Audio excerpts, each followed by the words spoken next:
कि हमारा जो प्लाटून थी कि उनका ऐसा रहा कि सबका जो नज़र हमारे ऊपर है तो हमारा बेस्ट हो हमारा परेड। तो मैं अब इस पोजीशन पे गई हूँ, इतना बड़ा चीज़ मुझे मिल रहा है तो मैं सोच कि ये चीज़ मुझे करनी है। बस्तर से बिलोंग करती हैं आप, इतना दूर इतना लंबा सफ़र तय करना कितना मुश्किल लगा था आपको कि ये हो पाएगा नहीं हो पाएगा? आपका पर्पस अलग था, उसमें कॉलेज का कितना सपोर्ट था? तो मैं चाहती हूँ कि अपने जूनियर्स को वो भी इसमें आए। एनएसएस को जो लोग समझते हैं कि सिर्फ कचरा उठाते हैं, ऐसा। क्योंकि हम जानते हैं रिपब्लिक डे परेड जो होता है वहाँ पर राष्ट्र के वैभव को शो किया जाता है, जिसमें चार्म क्या है सीएसआईटी में जो हर अलग अलग क्षेत्र में लोग आगे बढ़ रहे हैं? तो एनएसएस एक बेसिकली एक समाज से जुड़ने का एक सीधा एक साधन है, एक माध्यम है। एनएसएस जैसे संगठन में रह के और इस लेवल तक पहुंचना, इस स्तर तक पहुंचना, ये बहुत बड़ी बात है। नमस्कार, मैं संजय, भिलाई टाइम्स देखना शुरू कर चुके हैं आप। कॉलेज, स्कूल, हर लेवल पे कोई ना कोई ऑर्गेनाइजेशन होती है जो स्टूडेंट्स को बढ़ावा देने में, उनको एक्टिव बनाने के लिए सपोर्ट करती है, चाहे वो स्काउट गाइड हो, एनसीसी हो, एनएसएस हो। और इनका मोटो रहता है वो कहीं ना कहीं अपने आप को रिप्रेजेंट करने के लिए, एक गर्व फील करने के लिए मेहनत करते रहते हैं। आप स्काउट गाइड लेवल पे बात करेंगे तो भिलाई में जयंती स्टेडियम में परेड होता है, जहां जाना हर एक स्काउट गाइड वालों का मकसद रहता है, लक्ष्य रहता है। वैसे ही एनसीसी एनएसएस रहता है। तो ये तो बहुत छोटी बात हो गई।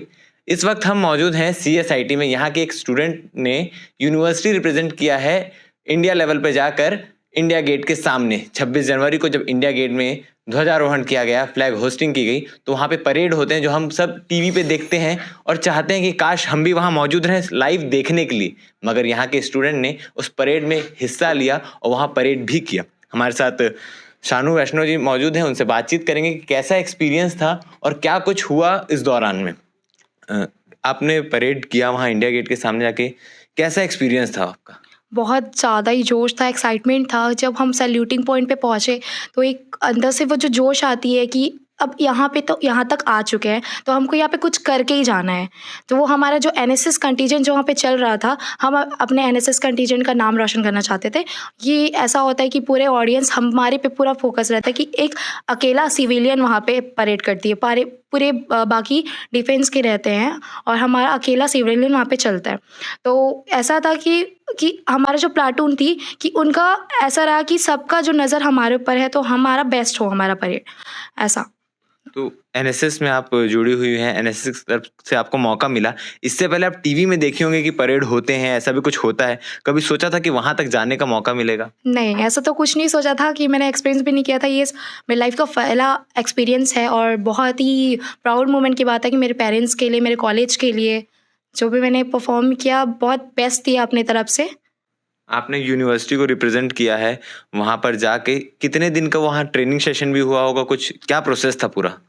हम यहाँ से 31 को हमारा लीविंग था। हम 1 को यहाँ पे पहुँचे। हमारा स्टार्टिंग वहाँ पे कैंप 1 टू पूरा 31 तक हमारा कैंप था जनवरी में, और पूरा 1 महीने का प्रोग्राम था वहाँ पे। हमारी शेड्यूलिंग स्टार्टिंग मॉर्निंग 3:30 से 10:30 तक वहाँ पे परेड प्रैक्टिस के लिए जाते थे। फिर हम वहाँ से आते थे तो हमारा जो कल्चर इवनिंग में जो परफॉर्म करना पड़ता था उसके लिए हम प्रैक्टिस करते थे। फिर हम 1 से 2 हमारा लंच का था हमारा। फिर सेकेंड 2 से 3 हमारा जो एकेडमी सेशन, जो रिसोर्स पर्सन जो आते थे, आईएएस आईपीएस जो मैम रहते थे, वो आके हमारा एकेडमी सेशन देते थे। और उसके बाद हमारा 3 से 5 बजे तक हमारा फिर से परेड का प्रैक्टिस रहता था। फिर हम शाम को 6 बजे आके हम थोड़ा सा इवनिंग स्नैक्स लेते थे। उसके बाद 7 बजे से हमारा 9 बजे तक फिर हमारा कल्चर परफॉर्म रहता था। फिर हमारा 10 बजे तक हमारा नाइट हो जाता। जैसे कि आपने बताया कि ये एनएसएस का फर्स्ट बैच था जिनको प्रेसिडेंट से डायरेक्ट मिलने का मौका मिला, उनसे मीटिंग हुई, तो वो एक्सपीरियंस कैसा था और कैसा लगा? जिनको हम टीवी में देखते हैं कि हाँ प्रेसिडेंट है, वो प्रेसिडेंट से मिलना हर किसी के बस की बात नहीं है। आप लोग मिले, वो मीटिंग कैसी थी? बहुत ही अच्छी मीटिंग थी उनके साथ। जो उन्होंने आया, फ़ोटो खिंचाया, हमसे बात किया, जो उनका जो नेचर था, उनका जो काम नेचर, वो बहुत ही अच्छा था। उनके जो हमको जो वहाँ पे फैसिलिटी मिली वो बहुत ही बेस्ट था। ये एनएसएस में सेलेक्ट होने के लिए, वहां तक जाने के लिए क्या प्रोसेस हुआ? कितने लेवल्स को पार करने के बाद आपका सिलेक्शन हुआ था? पहले तो मेरा कॉलेज बेस में सिलेक्शन हुआ, उसके बाद मैं यूनिवर्सिटी लेवल पे गई। वहाँ पे 13 यूनिवर्सिटी पूरे वहाँ पे आए थे, उसमें से हमारा सिलेक्शन हुआ। उसके बाद उसमें 4 लोग का सिलेक्शन, 2 लड़की 2 लड़के का। और उसके बाद हम सेंट्रल जोन पे गए बिलासपुर में। वहाँ पे 6 बच्चों का सिलेक्शन हुआ, 3 लड़की 3 लड़के का। फिर आगे हम वहाँ पे गए, तो जहाँ पे गए थे दिल्ली पे, तो वहाँ पे 200 बच्चों में से 148 का सिलेक्शन हुआ। आप शायद बस्तर की रहने वाली है, तो वहाँ से आती हैं, वहाँ बस्तर से बिलोंग करती हैं आप। इतना दूर, इतना लंबा सफ़र तय करना कितना मुश्किल लगा था आपको कि ये हो पाएगा, नहीं हो पाएगा? जो भी है पॉसिबल तो हर चीज़ है, बस आपकी मेहनत रहती है कि फ़ोकस रहता है कि आप किस चीज़ पे चीज़ गोल का पाना है, तो आपको मतलब मिलता ही है वो चीज़। मैं उतने दूर से आई यहाँ पे पढ़ने के लिए, अब मैं आई हूँ इतने दूर पे, तो मुझे कुछ ना कुछ तो अपनी लाइफ में करना ही है। तो मैं अब इस पोजीशन पे गई हूँ, इतना बड़ा चीज़ मुझे मिल रहा है, तो मैं सोच कि ये चीज़ मुझे करनी है, फेस करना ही है, और ये चीज़ करके आने अपने कॉलेज का नाम रोशन करना है, अपनी यूनिवर्सिटी का प्रेजेंट कर रही हूँ, अपनी यूनिवर्सिटी की बेस्ट यूनिवर्सिटी हमारे कॉलेज को मिले। कई स्टूडेंट्स होते हैं जिनका सोच ये रहता है कि चलो यार कॉलेज आए हैं, अदर एक्टिविटी में पार्ट ले लेते हैं, बस एंजॉय करने के लिए कि टाइम बीतता चला जाए और एंजॉयमेंट हो। इसलिए कई लोग एनएसएस में भी पार्ट लेते हैं कि बाहर घूमने जाने मिलेगा। आपका पर्पस अलग था, उसमें कॉलेज का कितना सपोर्ट था? कॉलेज मुझे हमेशा सपोर्ट करती है एनएसएस के नाम पे, और एनएसएस का मोटो यही है कि नॉट मी बट यू, स्वयं से पहले आप, कि हम अपना छोड़ के हम दूसरों की पहले भलाई करते हैं, और इससे हमारा ये सेटिस्फेक्शन भी होता है, ये इससे हमको कुछ फ़ायदा नहीं होता है, ऐसा हमारा सेटिस्फेक्शन होता है कि हम दूसरे के लिए क्या कर रहे हैं, वो हमारे लिए वो ज़्यादा इंपॉर्टेंट है। उससे हमारा क्या है, रिजल्ट भी अच्छी आती है, और वो एक तरफ से हैप्पीनेस होता है कि हमने कुछ किसी के लिए कुछ किया है लाइफ में। शायद ही बहुत कम लोग को पता होगा कि एनएसएस इस लेवल तक भी जाके परफॉर्म कर सकती है, या एनएसएस को वहाँ पे एक प्लेटफॉर्म मिलता है कि आप यहाँ आइए, परेड कीजिए। तो अपने पीछे आने वाले एनएसएस के उसके कैंडिडेट को आप क्या सलाह देना चाहेंगे, किस तरीके से एनएसएस से जुड़े और कैसे काम करें? मैं चाहती हूँ अपने जूनियर्स को कि इस पे ध्यान दें, इसके बारे में कि लोगों को पता ही नहीं होता है, कि मुझे भी इस बारे में पता नहीं था। मुझे इस बार जब यहाँ पे लेवल में पार की, तो मुझे एट ए टाइम में से पता चला कि इतना बड़ा चीज़ भी होती है लाइफ में। टीवी में देखा था, तो हमारे एनएसएस को भी इसमें मौका मिलता है, हमको पता नहीं था। सोचा था कि डिफेंस ही लोग जाते हैं, सिविलियन को इकलौता सिविलियन जो होता है। तो मैं चाहती हूँ कि अपने जूनियर्स को वो भी इसमें आए। एनएसएस को जो लोग समझते हैं कि सिर्फ कचरा उठाते हैं, ऐसा, बट ऐसा कुछ नहीं है। इसमें बहुत सारी अपॉर्चुनिटी मिलती है आपको, लेवल पार कर नेशनल कैंप्स अपॉर्चुनिटी मिलती है, बड़े बड़े लोगों से मौका मिलता है मिलने का। तो इन्होंने ये बात तो सच कही कि आज से पहले सबकी सोच यही थी कि एनएसएस सिर्फ कचरा उठाता है, गांव में जाके साफ सफाई के लिए कैंप लगाता है और उनको थोड़ा सा गाइड करता है, मोटिवेट करता है। इतने बड़े लेवल पे एनएसएस पहुंच सकती है, ये हम भी नहीं जानते थे।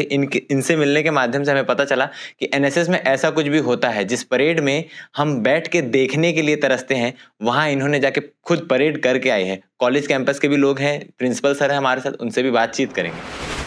सीएसआईटी के प्रिंसिपल भी हमारे पास साथ मौजूद हैं। सर, आपके कॉलेज से एक स्टूडेंट ने रिप्रेजेंट किया है, वहाँ जाके परेड किया है, कैसा फील हो रहा है?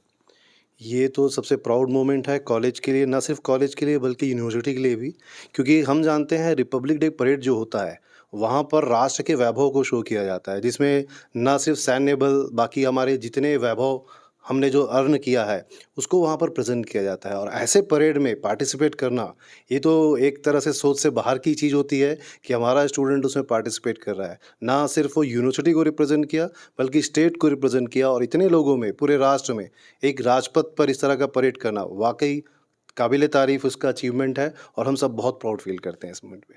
सर, देखा जाता है सीएसआईटी के स्टूडेंट कहीं ना कहीं अपना वैभव बिखेर रहे हैं, क्योंकि कुछ टाइम पहले ही हमने एक एक्टर का भी इंटरव्यू लिया था, शील वर्मा, वो भी यहीं के स्टूडेंट थे। तो ऐसा क्या आप लोग, चाम क्या है सीएसआईटी में जो हर अलग अलग क्षेत्र में लोग आगे बढ़ रहे हैं? देखिए, आज का जनरेशन जो रहता है या आज की जो ज़रूरत है वो ये है कि स्टूडेंट पढ़ाई के अलावा एक ओवरऑल एक्टिविटी में इन्वॉल्व रहे और एक वर्सेटाइल नेचर का होना चाहिए। तो ये तो सबसे पहला एम रहता है। तो स्टूडेंट्स के ओवरऑल डेवलपमेंट के लिए हमसे जो फंड पड़ता है कॉलेज की तरफ से, स्टाफ की तरफ से, सारी चीज़ें की जाती है। एनएसएस उसमें से एक है। तो मेन तो यही है कि स्टूडेंट ना सिर्फ पढ़ाई बल्कि हर क्षेत्र में अग्रसर रहे, क्योंकि आगे अगर अपने भविष्य की वो सोचते हैं तो ये चीज़ें बहुत ज़रूरी रहता है कि एक स्टूडेंट्स में क्या क्या काबिलियत है, उनके क्या क्या अचीवमेंट्स हैं, उनके क्या क्या स्किल्स हैं। तो पढ़ाई के साथ साथ अगर एक स्टूडेंट इस तरह का अचीवमेंट लेके आता है तो ना सिर्फ उसके बल्कि पूरे कॉलेज के लिए बहुत अच्छी बात हो जाती है, क्योंकि ये एक एग्जाम्पल भी होता है कि देखिए पढ़ाई के अचीवमेंट के साथ साथ और दूसरे किस तरीके से हम आगे बढ़ सकते हैं और अपना नाम, अपने कॉलेज का नाम और अपने से जुड़े हर किसी का नाम हम रोशन कर सकते हैं। हमारे साथ रजिस्ट्रार सर भी मौजूद हैं। सर, कॉलेज के लिए, पूरे छत्तीसगढ़ के लिए गर्व का विषय है कि CSIT कॉलेज से एक स्टूडेंट ने पार्ट लिया परेड में और अपना वैभव दिखाया। कॉलेज में स्टूडेंट को किस प्रकार का सपोर्ट मिलता है कॉलेज कैंपस की ओर से? देखिए, ये गौरव की बात तो है। शानू का गणतंत्र दिवस परेड में जाना, ये सिर्फ उनके लिए नहीं, हमारे कॉलेज के लिए नहीं, बल्कि पूरे छत्तीसगढ़ के लिए गौरव की बात है। और इन्होंने छत्तीसगढ़ को रिप्रेजेंट किया है और हमारे तरफ से जितना हो सकता है कॉलेज से जो सुविधा उनको मिलनी चाहिए वो हम उनको बेहतर सुविधा देने की कोशिश करते हैं। दूसरी बात यह है कि एक NSS जैसे संगठन में रह के और इस लेवल तक पहुंचना, इस स्तर तक पहुंचना, ये बहुत बड़ी बात है।